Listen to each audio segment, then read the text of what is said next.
Clownvergence, clownvergence. We're getting together to make the world better. Clownvergence, clownvergence. We'll make you laugh and play. We'll take your blues away.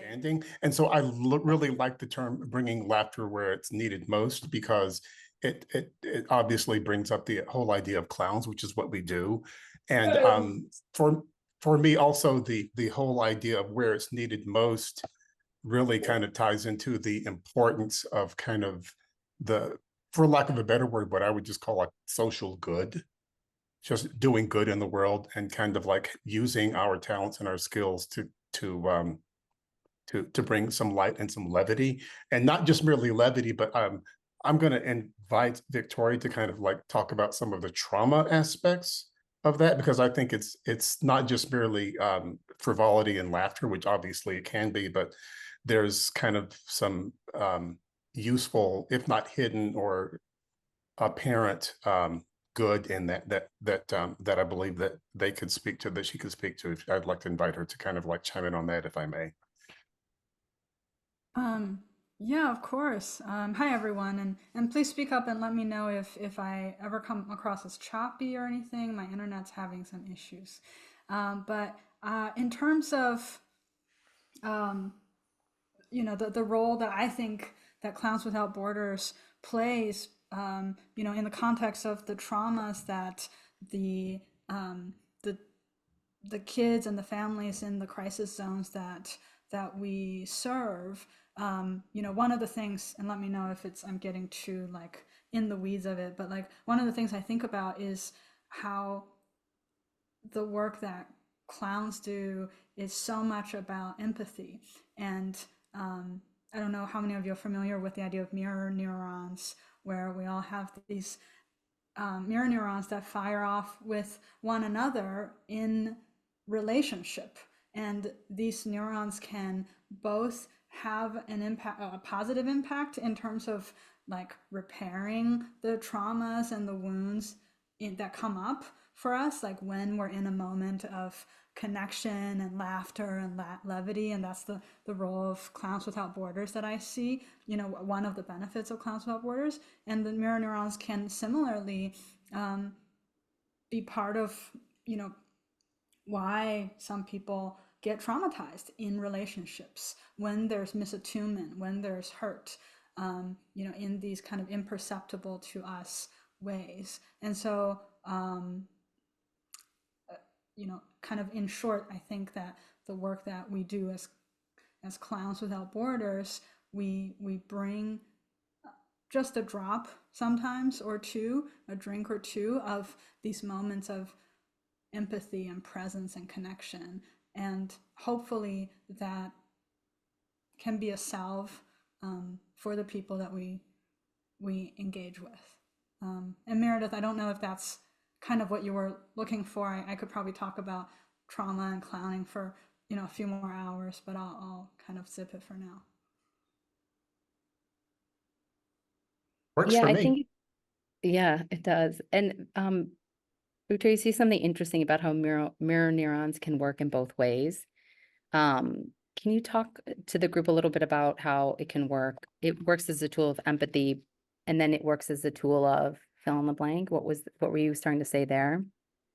Oh, like it also, like it's how in a way we relate to each other and be impacted by one another.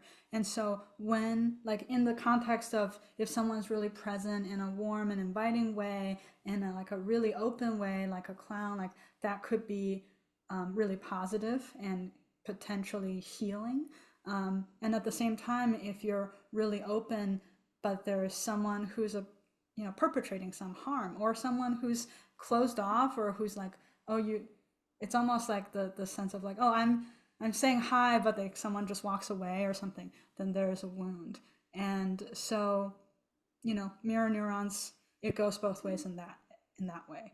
And so a lot of Yeah, the thank people you. that we're engaging with, they've been traumatized in different levels, including the level of like interpersonal relational way, where like, and so as part of potentially their healing, to be able to meet some people who are not in a defensive place and who are not in an aggressive, not coming from them in an aggressive or closed off stance, could be quite powerful and quite, quite disarming and transformative. Yeah. And it's interesting about like clown in particular, it's not in its pure performance absolutely good. And Right. and I think the discussion is also what Meredith, you said, as a tool for social good. So it's the focus is that we are engaged in social good, and then we use the clown as a way to serve through that. But clown in and of itself is not necessarily a social good or a tool I mean, it's like in this specific use, which might get us into, and Tim, Frankie, did you want to say more about anything about the purpose of CWB as you all see it, or anything before I get into how specifically we use clowning? Just briefly, I'd love to add in. I apologize that I'm at an airport, so if I need to repeat anything, but just briefly, we also, as we talk with folks and experience the experiences our audience experience, we hear that Clowns Without Borders lets kids be kids. So I think to really simplify the mission, we create a space where it's safe and okay to be a child again. Yeah, and I think I would just add on to that, that I had the pleasure of seeing a performance in December at an immigration clinic here in New York City. And to what Tim said, I got to see the kids kind of warm up and slowly get really engaged and very excited. But I also saw the parents have a sense of relief as the show went on, that I thought was extremely powerful. And I was just so grateful to be able to witness that firsthand. So yes, for the children, but I saw some adults that had some much needed relief. Yeah, I mean, we make the tours for the kids, but we impact the adults as well, no? Yeah, very much. Sometimes we have to push the adults out of the way. They get up in the front of the audience and they're loving it so much too. So it can be a fun game as adults become kids again. Yeah, I want to get into how we work with local partners, but just like to let us know how do, and this is for Victoria and I you've not been on a CWB tour, right? Correct me, you and I haven't. But can you all talk about like the type of clowning you're doing? Are you creating numbers? I know we have some clowns in the mix here. So what type of clowning are you doing, and what are the kind of things that you're creating? Well, when I began working with Clowns Without Borders, which I guess was 2002, 2003, I had studied clown, I'd studied physical theater, went to the Del Arte School. And in the early-ish days of Clowns Without Borders, so much of the training came from mentorship from our co-founders, folks that had been working as street performers and clowns. And so a lot of the early work that I learned was really traditional routines, traditional clown routines, a fair amount of slapstick, no words, a lot of pantomime. And we would often use sort of core routines, two clowns trying to read a newspaper, three clowns getting lost and trying to figure out where to set the suitcase down to figure out where they are, and then read a map and then figure out how to read the map. Really basic premises that then we would build the show off. And a lot of our early work focused on these basic routines, and then making sure at the end we would bring a child up on stage. So to reinforce that the child is the focus of the show. So at the end, we do dance routines and have the kids sort of win and be successful in what the clowns are trying to do. That's the way I learned it, but also I've learned working with the organization for so long, a lot of people bring different talents to it. I see Hillary on the call here. Hillary worked with our teams in India years ago. And I know that you all had an amazing show with some music. And so what's cool about it too, is we really want to bank on the talents that our individual and ensemble performers bring to help build out a show where they can shine, therefore helping the kids and families shine ultimately. Yeah, and I think one of the things that you mentioned here is that no words and pantomime, and how that helps us like very tactically be able to cross cultures without language there. So I think that that's a really valuable element of it. I know y'all have the questions. I'm going to jump a little bit, but you know, we partner with a wide range of folks. And there's a couple of things here, but I'm wondering if we can talk about like what is the value of partnering with the various local agencies, from government to non-for-profits, NGOs. And then if for other folks on the call that are looking to do this kind of humanitarian work, if it's beneficial for them to know like the kind of top how to do it. And then we will talk about like what are the challenges that we're facing given the current political climate. But we'll just first start with like, who do we partner with? And then Frankie, I'll probably throw in the chat the tours that you've sent me for this year. So folks, you can just see to all the various places that we're going to.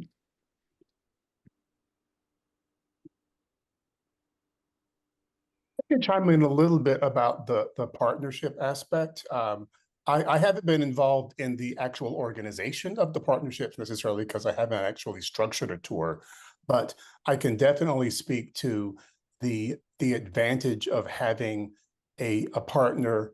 And by partner, we're talking about someone from that community, from that country, to help us understand the culture, to help us know the right places to go. It would be one thing to just simply come in to a community and like plant a flag and do a show, which we could do, but it's another thing to go in and get to know the people of the community, or at least the partners of that community who can guide us, tell us, you know, where to go, what are the best places to perform, and also what works in that culture, what doesn't work in that culture. Sometimes some of the performances that we may have might not have the goal that we want. What we might find funny, that culture might not find funny. And there are instances where we've had to kind of like tweak and understand that audience and make sure that the message that we're trying to communicate is done well. And nothing's 100%, but when you have someone from that community who can kind of help you understand that. And also in the tours we've been doing recently, and pretty much since I've been involved with the organization, is we not only are we working with the partner, but we're also working with artists from that area. So we do a combination of artists from America and other artists that we as USA, as Clowns Without Borders USA, hire as we go to these other communities. We have, you know, 2-3 other artists from that organization or from that community to help us to kind of bridge that gap. So we're not just coming in, and I'll use this word, though it doesn't technically apply to me, but I am an American. We're not coming in as the great white savior or as the great Americans to like tell them how to do things, as much as it is we're coming in as a partner, a literal partner with our team and with some folks from their team. We come together and we make a team together and present that show and that experience to our audience. Yeah, I think that's a big point to underline, is that we are not coming in to say, this is how to do it. This is the way. Tim, do you want to talk more about that, your history with the organization and how you've seen that? I feel like that's been a core principle since the beginning. Yeah, it really has. Thanks, Amrita. And as Victoria mentioned, when we think about mirror neurons, I mean, essentially clown shows bring people together, and they bring people together through laughter. And so our partnership is also rooted in that, is that how do we collaborate with others for the points that Meredith put forward, to make sure that we are doing what's culturally appropriate, culturally engaging, not sort of living in this traditional colonial model of we know better, so we're going to go and do this thing, which in full transparency, when Clowns Without Borders first was founded in the mid 1990s, it really was more of that model of like folks from resource wealthy countries would fly to other often resource poorer countries to do a show, pack up and leave. We're over time changing that model. And in doing so, we have also recognized that we don't always have to go.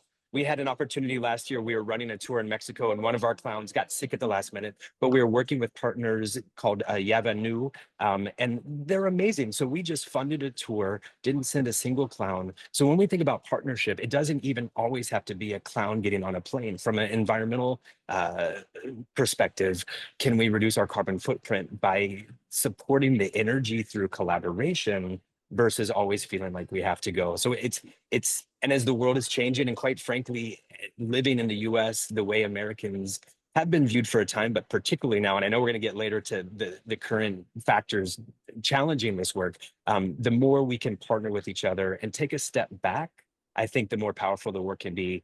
Final point is, when we do that, we might leave, but the artists we've worked with might have new ideas, different tools where they can continue the tours. We worked in the Philippines after Typhoon Haiyan, and a small group of students got together and formed their own Clowns Without Borders Philippines. It was unofficial and never kind of hit all the boxes, but they're so inspired. And so they took it upon themselves to go from community to community to continue the work.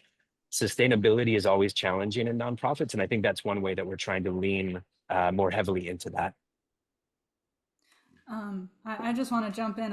It's strange, but I have goosebumps hearing our own presentation. So, but what I wanted to add is that there's a humanity piece it just sounds like it's very humanizing when we can go and be truly open to collaborating, be truly open to be oh, we don't know half of this, or we don't know most of this, right? And so we're these fallible humans trying to engage people in play, and then there are other people more locally, and maybe in a way they have even more authority than CWB USA because it is their local area. And so because I think yes, in the context of US geopolitics, all of that, it can be distracting and it can get in the way of humanity and human connection. And so I think our partnerships, it frees us up in a way from that, and it gives us more freedom to collaborate in ways of oh yeah, we don't even have to fly a clown over there. There's different ways of partnering and of being of having an impact on people we're trying to reach. That is such a valuable point, that our partners actually become a key bridge in helping us to actually serve. So going back to our purpose, we're not really able to really deliver on it without partnering with people. So they become really, really important part. And I know that I threw up a lot of how many, gosh, we have 1, 2, 3, 4, 5, 6, 7, 8 countries that we're going to. With also things happening in the US as well. The first time we're doing US programming or US tour, what do we call them? And we can call them tours. Yeah, sounds funny I to call think them a because there'll be tour. multiple shows. We're going on Yeah. tour. Yeah, it's a big party. But this is you would think we're we're public 501c3, so you can see how much our budget is, and it is amazing how much money we make it spread out to go a very long way. So we're always open for donations. Don't worry, we're going to plug that more at the end. And our US tour, I feel like this is a bridge for that, given our geopolitical. Can we talk a little bit about how and why we came to the US tours for the folks here? Because this is new for CWB. And if you all don't know, there are CWB chapters all around the world. So sometimes, like Tim mentioned, I think there was a project that was coming up for Ukraine, but the UK chapter did it. So we even get projects that come our way that it's we can see that the CWB folks can do it. Some of the chapters in Europe can, or other areas. The founding chapter was in Spain, and then the second one that opened was the US. But then from there have been many more. Meredith, do you know the total number of international chapters? You're muted. Meredith. Very amateur move. Yes, sorry. I muted myself because there was an ambulance down the street. Yes, there are, as far as I know, there are at least 12 that are part of the broader CWB International. And sometimes chapters fall out and sometimes chapters join. But there are, as Amrita was saying, we're kind of sprinkled around all everywhere or the world. I'm texting Tim if everyone must know on this thread. We're clowns, okay? We don't do panels every day. Okay, because this is starting to come up, we do rely on our partners. So, you know, you kind of can't separate an American-based organization away from American politics, but I'm wondering if the group can talk about how the work that we're doing is being influenced by our current climate. Does it make it more challenging? And we could probably even lift the veil a bit and speak to how it's been for us on the board side, like how we've been navigating it. So let's start first on just like on the ground tours, and then we can also talk about how it is for us working together. I can jump in and talk about the US tours and the logic behind that quickly. So I joined CWB last fall, and I work with other nonprofits, and you know, I realized we could still do tours in the US without taking away anything internationally, right? And so we're still continuing to do all of the work that we would normally do internationally, but I know quite a few people here in the US for multiple reasons that could also use a little bit of relief and a little bit of laughter. And so, you know, like I said, we did that in December, and it was just such a huge success. And thanks to the Clown School, actually, we have some funding to do a tour here in New York City that's starting later this month.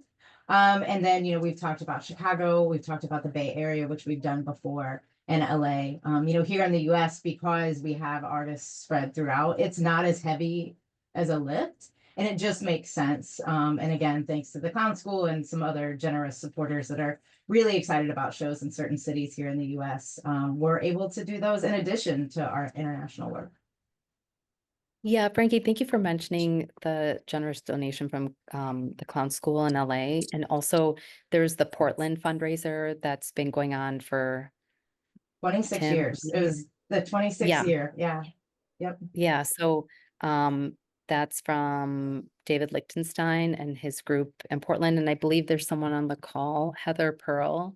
If you want to raise your hand, you've been, I kind you of mentioned sent this to them in the chat because it's a real tradition here, and it doesn't raise buku bucks, but it raises a fair amount of money. I think it keeps the mission alive in the bigger Portland community. It brings performers together, and you know, if anyone were in an area that they wanted to start, like, especially if you have the vision of having it go on year after year, I think it's more valuable than if you're like, oh, let's just do this once. So, and there's folks here in Portland that have produced those many, many years and would be a resource. So, yeah, thank you, I Heather. had the pleasure of attending last month, and it was just so amazing. I loved it. It was great. Highly recommend. And if I could chime in too on that, Heather, it's amazing to see you, and thank you for your years of support on so many levels and mentorship and teaching of our other clown and partnerships. It's an ongoing joy to work with you. Something also with our work in the US, you know, from a political standpoint, we realize that there are a lot of people who are afraid to be in our country now because of the political climate. And our work traditionally has been working with families living in refugee camps, living in refugee settings, and families that have been forced to migrate, forced migration from their homes to other places. I realize we often say the word expat when people from the US go to other countries, but when people come to other countries, we often say migrants. What if we're all just expats? And so we're also trying to focus on how do we support the expats living in our countries for whatever reason are here and left their countries for whatever reasons. It's tricky right now because we certainly don't want to cause harm. We certainly don't want to raise any sort of concerns or awareness that then, you know, ICE shows up and things like that. So we're trying to navigate all that while still trying to support people so that they can feel safe and be together. another totally different aspect, and as board chair, like I'm thinking about the business of Clowns Without Borders. From a business perspective, we have hundreds of people that reach out to us every year that want to volunteer and work with Clowns Without Borders. Clowns Without Borders work is really hard. You've got to be a solid performer, a solid clown. You've got to be a great ensemble member, and you have to be able to do it in really challenging situations. So you drink some bad water, we still want you to do your clown show, even though the diarrhea is ready to rage and you're living in a place where like the nearest toilet is like 50 meters away. How are you going to do it? It's not easy work. By doing more tours within the US, we can also vet new clowns to say, yeah, why don't you come work with us here? It's a little bit easier just because we're in our own country. And then as we better understand their work, then we can say, great, now we're going to send you on our Zimbabwe tour next year. We really love the way that you showed up. So it's not about the organization, but it does also help the organization so we can reach out and connect with more performing artists like you all on the call. Yeah, and we'll come back to the geopolitical, but can we talk about also how we pay our artists and how that process works? And just for folks on the call, we encourage you to get involved. So whoever wants to take that one. Yeah, I'll chime in a little bit about that. One of the things, I've been on the board for about 5 years or so, and one of the things that has been happening since I came on, not because of me, but just because of the timing, is that we basically began to see the need to give artists who work with us and do our tours a stipend. Originally, years ago, it was completely volunteer, which is wonderful. I think one of the challenges that we started to see as an organization is that we saw that we were using some very, very talented people, some very, very giving people, but it was kind of like the selective few who in some instances, and artists are struggling, but they were the selected few artists who, for whatever reason, could afford to take a week or two off and not get paid anything, it's very kind of them, but it was often limiting the type and the variety of artists who could do the work. And our stipend isn't going to make anyone rich, but it's still at least it's a form of showing some value in the artists who we're using on our tours, and also making it not so much of a hard hit to take a week or two from your work schedule to go off somewhere where you're not going to be able to kind of like maybe do the normal gigs that you would normally do. And I think that was very important, because I know that for some people it's they would like to do the work, but it's a big ask to ask someone to kind of take 2 weeks off from their normal lives, from their normal day job and their normal sense of gigging to do that. And that's one of the things that we've been really working at doing. And in part, and I'll kind of tie in one of the other points we wanted to talk about, it's also a way of reaching out to new artists, because we want a variety of artists who can work and partner with our partners in these other countries. So we're looking for as much as possible, people who speak more than one language, or maybe the language of the country we're going to, people who can better communicate and maybe have a sense of those other cultures. So in part, one of the things that we hope to do, broadly speaking, not just with the stipend, but with looking for a wider net, if you will, of artists, is get a wider variety of artists, more artists of color, more women, more people who can relate to the cultures that we're going to. And we're not going to exclude anyone, but I do think it's a way of broadening the scope. And I'll kind of tie in another another point that we wanted to bring up. For me, in terms of, we talked a little bit about the politics here in the US now regarding everything that we don't need to kind of like put a pin in, because we all kind of know what it is. And for me as an artist, it's a time for me as an artist, and I think as an organization with Clowns Without Borders, to literally live our values, to take what we say when we talk about taking laughter to where it's needed most, into the places where people are suffering, that's part of our value as an organization. And I think it's important for us as an organization to kind of to recognize that and to continue doing the work and to do it just as diligently, and knowing that, you know, to some degree we may or may not be liked by some people for doing doing the type of work that we do, where we do it, but we're going to do it because that's our values. We're going to live our values, not because we want a target on our chest, but because we're going to live our values, and we're going to like let not so much let the we're going to let the consequences go, and we're not. I'll just leave it at that. I may have tied in too many points there, but that's for me. For me, it's all kind of like one. All of those things in terms of the people that we want to hire, having the ability to have a stipend or to pay a stipend. That's one of the things. It's wonderful to have Frankie on our team now to help us make us. We're continuing to be a group of artists, but we have people like Frankie who can kind of like help us become just as artistic, but a little more.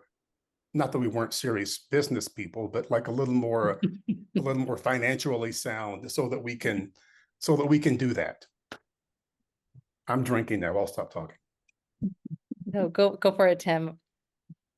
And Meredith, I love, you know, in talking about living our values, we have a very, both board of directors, very like individuals with very strong values, often different beliefs, sometimes similar beliefs, artists with often different beliefs, sometimes similar beliefs, but a core value that we rest on. And to Meredith's point, we're leaning in more and more is around, we're here to help children be children, to laugh, to feel as safe as possible. And to that end, a very specific thing that we're embarking on with Clowns Without Borders, we're really excited about, is that I guess about 2 years ago, a year and a half ago, we were contacted by an organization called the Free Gaza Circus. This is an organization that was founded, I believe, in 2018 by a group of local artists, acrobats, folks that did parkour. They had a small building and they were doing circus skills training. There was a sponsor from Las Vegas who was sending them equipment, paying the rent for the building, and they were building up a circus program. Their building was destroyed in 2021, I believe, but they've continued to do the work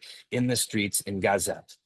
When they reached out to us, we had a lot of conversations and hard conversations amongst our board with other colleagues, but we realized in our mission to let kids be kids, to bring laughter to where it's needed most, even if we can't physically send clowns, we know that there are amazing artists that we've gotten to know doing the work. And so Clowns Without Borders is right around the corner from signing some final paperwork where we're going to serve as the fiscal sponsor, one of the fiscal sponsors for the Free Gaza Circus, which essentially says if we can't send clowns, we can still support doing different means with the long-term goal of helping them rebuild a circus center and a building when the time is right and when it's safe. So that's just another sort of level of the work that we're trying to do to live our values with Clowns Without Borders. We don't have to go. And if we can't go, there's still other ways that we can support, raise awareness, and have hard conversations at times, but important conversations to keep the humanity in the face of what feels like an ever divided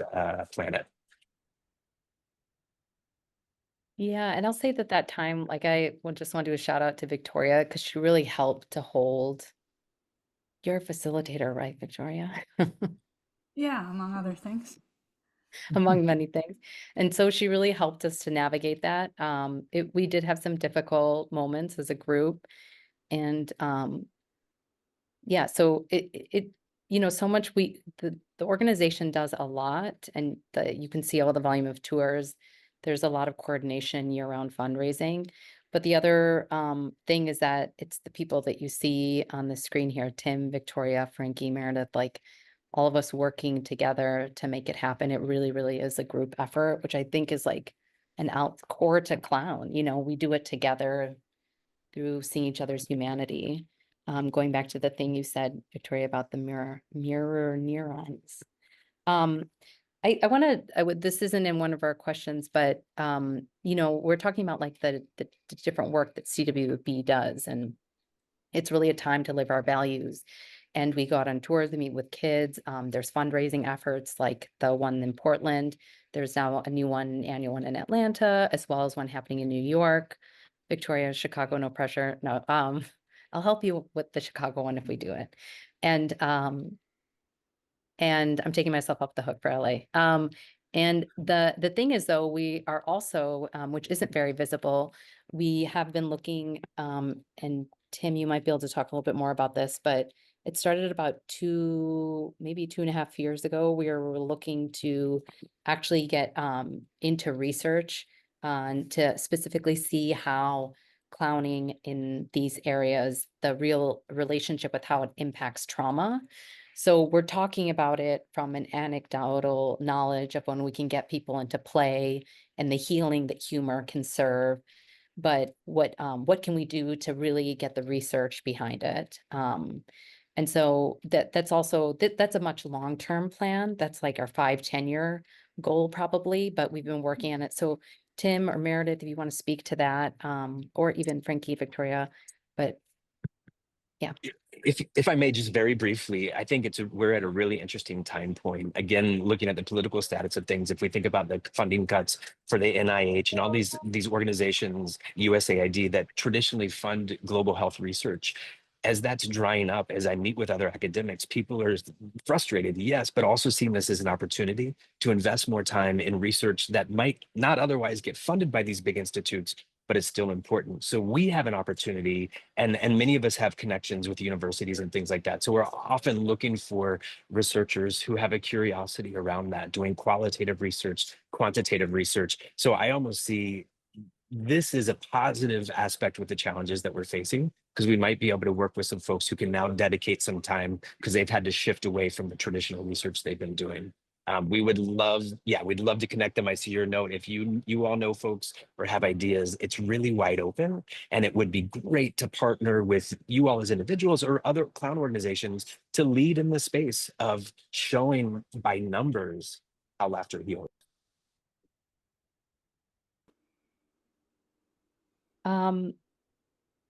Okay, y'all, I'm looking at the time, and I want to hold space for questions and then also just get across any important things that we want to just share with this group that we have, since we have your attention. And I'm just looking through, did we want to say anything more about the current climate, or nothing more to be said? Well, it's not about the current climate, but I wanted to say one thing that off of like 5 bus stops ago from what Meredith was saying about paying our artists. Like, it was before my time that this change happened, but I think what Meredith, what you're saying brings up for me is that it is also, it makes it so much more accessible. It's a way of living our values where we, on this artist side, we don't want anyone to be martyrs. Like, we don't want you to like just sacrifice yourself, and it's like give of yourself the way you want, but because sometimes the people that tend to sacrifice or be leaned on to sacrifice, might also are used to being marginalized, or are used to being undervalued. And so, and I see that in other industries that I'm a part of, therapy, I won't name one, but like therapy, like that there are industries, including clowning, like, sorry to call it an industry, where I think we're used to being devalued in some ways, and not to value our work. And so I just feel very excited and hopeful because we are trying to live our values in that way of like valuing the time and the energy of the artists that can work with us. And my hope is that will get us more, a wider range of skill sets and age and life stages, of artists. You see the lights right now of the show. Sure. Is there anything you want? Someone has a show that's about to start. Should we have them please come on video so we could see the show? It's a shame. They just muted themselves again. Yeah. One thing to buttress Victoria's point is, I haven't said this directly in a board meeting necessarily, but several years ago, I came across the philosophy that when you're dealing with organizations, that the organization's budget and what they do or at least as their budget is a moral document. You pay for the things that matter. And so it's not just, I mean, obviously you want to pay the bills, but it's kind of like who, you know, how much are you paying people, and are you valuing people is a moral concern. And I think Victoria kind of touched on some of that in terms of valuing the performance. It's not, it is a moral good to do it, but it's a moral good that should be valued. And, you know, and I think that's part of one of the reasons why we can proudly say that we do that. We are giving our performers a stipend. Like I said, no one's getting rich, but it's being valued. Yeah, I also, something else you said, Victoria, that first, the clown industry, which I think you're onto something. It's becoming an industry. Lots of money to be made. And I do think this thing you say, as clowns, we undervalue ourselves. I really see that. I teach, and I'm a performer in LA, and I work with a wide range of students from in the college to independent artists, people in their 60s, like a wide range of age. And there is this universal, or I shouldn't say universal, there is a consistent quality of not valuing the work that we're making. And and the way that it shows up is, it can be really personal, like I don't believe in myself, but I think the dark side of how it really shows up is making work that's shallow, making work that's just shocking, to be bombastic, to be noticed. So there's this challenge of using the word clown. Mitchie's not on the call, but he's another board member. And he has said he's on this like mission. Anytime he sees someone use the word clown in a denigrating way, he, like on social media or anywhere, he'll like write a comment or write to the editor. Like he's really passionate about changing that term, like he's a clown, that, you know, as an insult. And if I sometimes challenge you with calling my work clown, because I'm like, it doesn't look like a lot of the clown work that's being made and where I am locally. So I do think that, yes, there is an element of undervaluing ourselves. And for me, how that shows up is like the type of work people are making. And it sometimes Clowns Without Borders really feels like this, or hospital clowning. I know Hillary's on the call, so she has done a lot of hospital clowning. There's various folks in here. They're really using clown as this powerful tool for healing and to aid. And clown is a wide range. It's also entertainment and just a tool of amusing people to death, keeping them entertained. So again, I don't think it's clown in itself is sacred, but it's how it's used that it can be impactful. But I really love that you said that. Okay, I left no room for conversation. I just talked. Apologies. Do we have any other closing thoughts on topics that came up that we want to add before we move to questions?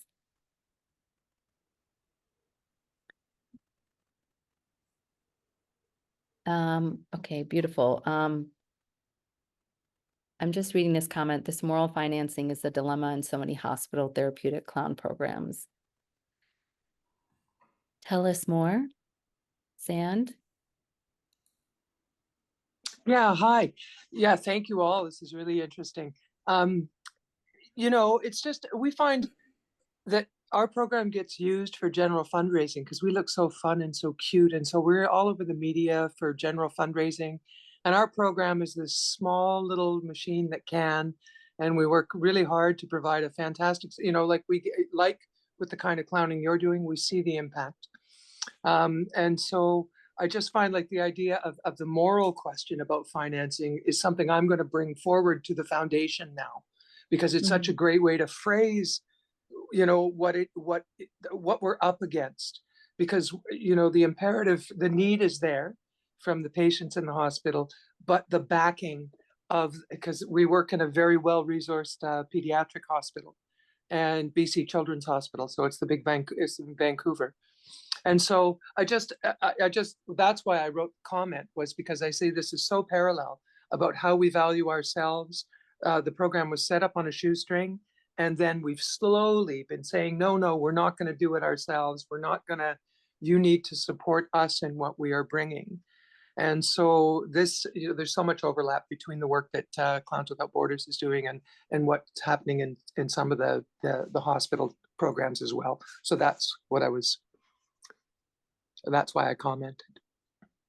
Beautiful. I appreciate you naming that. And I think the money part is always sticky. It was sticky for us as we started to be like, we need to fundraise more and how we need the type of tour, it's all, but, so much of what we do is like clown is at the edge of discomfort, like creating this way, vulnerability. We talk a lot about that, but those same skills we have to use, and all of us as board members, like working together. I want to move on to questions for the group, but before we do, I just want to plug a few things. I'm going to share in here our how you can donate. And if you're an artist that's curious about participating, I'm going to drop in the link to apply. And Frankie, is there anything else that you feel would be important to mention here, or how to get involved, etc.? Yeah, I think those are the two key things. I'm going to drop my email just in case somebody thinks of anything else and they have questions later. I'm happy to answer any questions. So I dropped my email in there. But yeah, I think the link for, how to get involved with us, but also if anybody's feeling very generous, that link will be there too. Yes. And also the folks that were looking to connect with Free Gaza Circus Play Laboratory, you can email Frankie. And here's the link to donate. Throw these in the chat. So yeah, let's open it up for questions, y'all. What questions does the group have? And Elena, if you can, I guess you'll just keep pinning anyone who has a question. So you can throw it in the chat or you can raise your hand.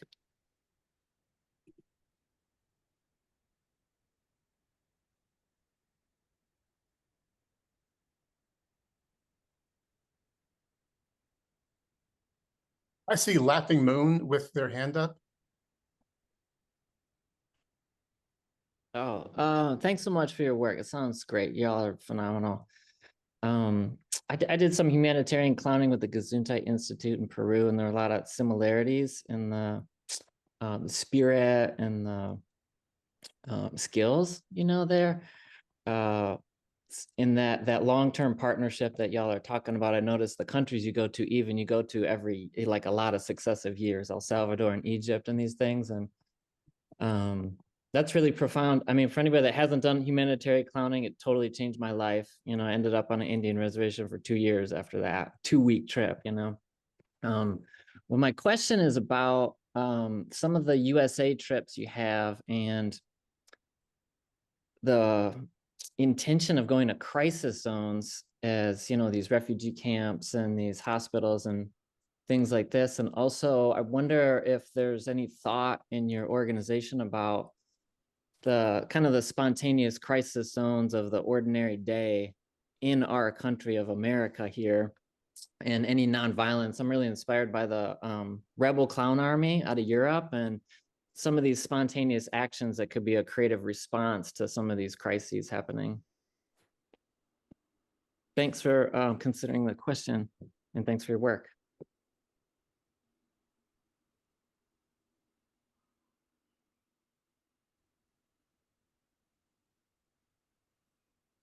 I might have missed the question completely. Is a question about how we are? Maybe a simple way to ask it is that nonviolent, like creative nonviolence in the clown can happen in so many areas. And I just, when I looked up crisis zones and saying like that, yeah, there's really a lot of people in harm that are very obvious. And there's some people that hide their pain. And then there's this like political violence that's happening in our country that can we partner up or do something about that? Yeah. I wish Robin Hambrick was here because she does a lot of using Buffon as a way of being a disruptor. Yeah,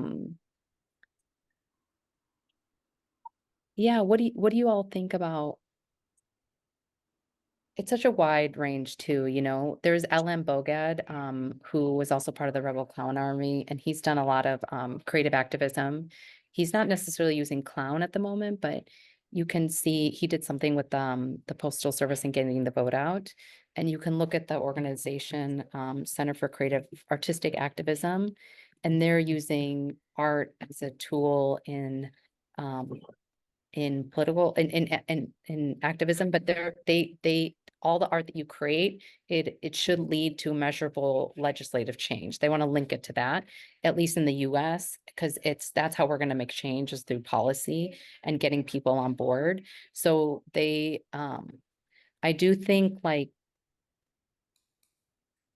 oh, thank you for dropping that in, Dan, that there is a chat happening with Robin and Holly. Stop it. But I'm wondering, Tim, Meredith, y'all, Victoria, Frankie, if you want to chime in that. But I think it's really how we use it, and that, again, like, clown in and of itself is not some magical tool. It's limited, and sometimes you might ask, like, is it the right tool? And I'll drop in Center for Artistic Activism that is really looking at specifically how you use art to make a change. Yeah, I'll throw that in here. No, Amrita, if I might add, historically as an organization, we have not gotten, we do our best to go where we're invited, meaning if there's an organization, for example, years ago, there was a safe home for women and families that were escaping abuse. It was in rural, right outside of Austin, Texas, so I guess not that rural. And they reached out to us and asked if we could do a small tour with them in supporting people that had experienced domestic violence and things like that. When we're invited, we do our best to show up with the right artists, with the right sort of show at the right time. We haven't really engaged in like nonviolent protest as an organization. Many of our performers and board members have in their own special way. It's not outside of our mission, but it's really not within our wheelhouse to that extent, as opposed to when an organization reaches out and says, can you help us with this? That's more of sort of our yes space right now with what we create. Yeah, Tim, you're helping me sort through the response I had to Laughing Moon's comment, because it's so creative, right? What you're sharing, like, it's so creative, and I'm here thinking, like, how would we do this? Because I'm usually one of the voices on the board that's like, okay, we don't have that much resources, like, we don't have a lot of money and we don't have a lot of resources, and so I don't know how we would, like, how I would justify, like, flying or sending or organizing a group of people to do something if we're not invited to the place. Like, it's like, to me, maybe it's a more scarcity mindset. Like, I would want to, like, maximize our potential impact by being invited, like we're vampires or something, right? By being, like, authorized to do the work so that there's not as much resistance to our work.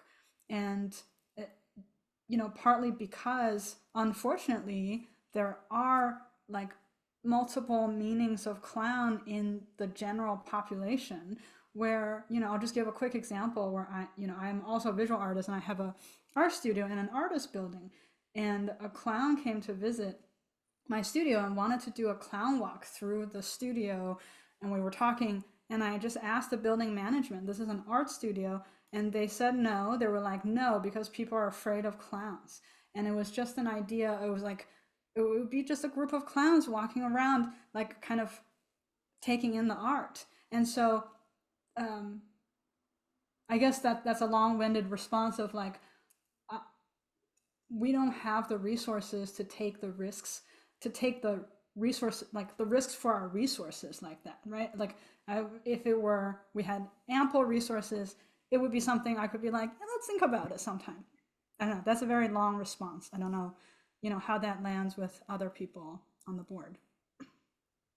Yeah, I hear you, Victoria. I agree. And there's that image of Rebel Clown Army with from the G5 summit, when it used to be G5, and it was the image of a clown facing up to the riot gear, but basically a police officer in like really intense riot gear, and he had a shield up, and they were handing them a flower or like either kissing the shield. That image went viral. And mind you, this is like the early 2000s, right? So see, Center for Artistic Activism talks about that image is actually the tool. So they talk about how to create an act that can then be an image, or like, what is the thing that's going to reach more people? So they do help you as an artist who's curious about change and activism, that wants to make the world a better place. So coming back to this very beginning thing that we said at the top of the call, that CWB is engaged in basically social good.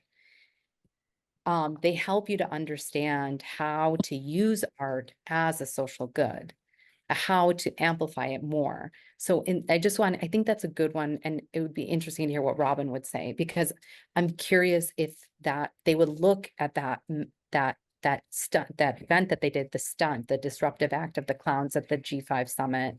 Was it G8? Someone will correct me if they watch it. If they would look at that as the stunt in of itself, or the impact of the viral image it created. And it was like printed in newspapers. It kind of went around the globe. So, you know, C4AA would say it was the image, of course, coupled with the particular act in of itself, that allowed to create a conversation. So, yeah, Beautiful Trouble is another really great site. They have a lot of tools in there. I like Beautiful Trouble because it'll give you things to do, but I think C4AA, at least from a CWB model, is more in line, because they're going to ask you tough questions. They're going to make you think about, what is the activism you're doing and how is it going to move the needle? How many people are you impacting? How are you going to do it? Where are you going to do it? What's your desired goal? Like, you know, are you going to affect legislation? Are you trying to prevent them to pass voter ID laws? How are you going to do it? So it's much harder. It's much grittier. And it engages a side that I will say, for most of us, for most clowns, I'll say, speak for myself, from my experience in seeing clowns, it's not the side that they're excited to engage, but we're really excited to make each other laugh. But we need both if we want to use it as a tool for social good. And just sorry, one last thought is like on this topic for me is like, I think, you know, what Laughing Moon you're talking about is different from, you know, engaging with the mirror neurons, engaging with people who are in crisis. Like, that's more like relating as humans, peer to peer. You know, this kind of activism that you're speaking about, it sounds more like, oh, this is a message. I have a message that I want to take, you know, put out. I want to send a message. And it's a bit, it's different. It's still using clowning. And so I'm also just thinking about, like, in terms of our organization, I don't see that as like part of our mission. I don't know if that resonates with other people, just not because I don't see it as a valid mission, but like, it would be it's like the difference between, not that we're doing therapy at all, but it's the difference between like art therapy and an art therapy session, and like having art in a museum that's like, oh, this is what it's saying, or having art on a like street art, like, oh, this is what it, you know, we're getting so many eyeballs here, you know, on this art, and it really impacts people. I don't know if that, you know, resonates. Yeah, it absolutely does, Victoria. I think that's a great way of also framing it. I think Oprah had his hand up, and then Yes. after Oprah, we will say our goodbyes because we're coming up on time. Oh yeah. Sorry, I guess we were short on time. Just taking on this, we'll say a presence of the clown with the people who benefit from that presence. And for me, a clown is more than laughter. It's about human connection, where laughter can be a result. And I'm wondering, because hospital clowns was mentioned, and often the work of hospital clowns is just to be there with patients, with kids. And not to show, not to make a show, not to perform, but to actually just be a human being clown with another human being. And I'm wondering if this is something you you do, because you've been talking about shows, and a show is something that, and you know, I'm being a bit of a devil's advocate, but for me, still, a show is still removed, or like one step removed from the actual people you're meeting. I'm not talking about your partners who are institutions and people who organize that, but the actual partners who are the audience, the people, you'd say the victims and so forth. So I'm wondering if this is something you engage with, you know, if you go there and actually meet the people outside of the show, and if not, or if yes, how and why, and so on. I can address a little bit of that. Part of it is the nature of when we do a tour, we typically, you know, take a week or two, and often when we're actually doing shows, as you were saying, we often will do 3, maybe sometimes 4 in a day, because we're kind of like popping around. So I would say that it's not something that's literally built into the structure exactly, but I can think of instances where I was in Turkey and we did the show, and after the show, we were just kind of like there, just kind of like hanging out. And then one of the audience members picked up one of the drums that one of our performers had and started drumming and started singing one of their songs. And then I had my spoons, so I walked over and I started playing my spoons to the same beat that they were doing. And it was this woman who kind of reminded me of my mom, who my mom used to sing. And so I was kind of like enjoying that moment with this woman. I had no idea what she was singing about, but she was singing something that meant something to her. And we were also in Turkey, where it's especially in some of these communities, there's more of a gender split. And I just so happened to notice that as I looked up, I was like the one guy who I think I had somehow kind of like stumbled into this area where, like, for whatever reason, there were like, you know, 10 or 20 women and girls, and we were just like playing music and like having some time together. It wasn't planned, but it was much more organic. So that's all just to say that I don't know that we can plan those, but being there gives the space for those other opportunities to happen. And it's kind of like a good conversation. You can't really plan it. You kind of like have to set up the elements for it to happen, and then let it become what it is. Yeah. And I'm also noticing the time, which is why I'm going to stop talking. Yeah, and I'll just throw out there that I also think that to that point, one of the first things that I learned is that is part of the reason why we repeat some of these countries, right? We go back over and over so we can build those relationships on the ground.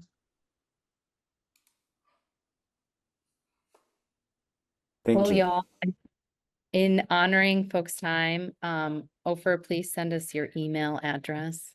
We're gonna stalk you now. And thank you so much. I just wanted a few things that were said that I'll leave the group with. Some musings: always donate to CWB, number 1, 2, and 3. Letting kids be kids. Our US geopolitics get in the way, so that's why partners are really important. So the humanity can be at the forefront. The idea of mirroring through empathy through mirror neurons. It's a time to live our values, and your budget is a moral document. So you pay for the things that matter. And I love what Ofer said about clowns being more than just about laughter and about human connection. So we'll quote him in the closing, as CWB is really a communal effort. So thank you all. Thank you so much to CLOWNVERGENCE and Dan and Barnaby. There ain't no place I'd rather be. You're lighter than the sun and the stars to me.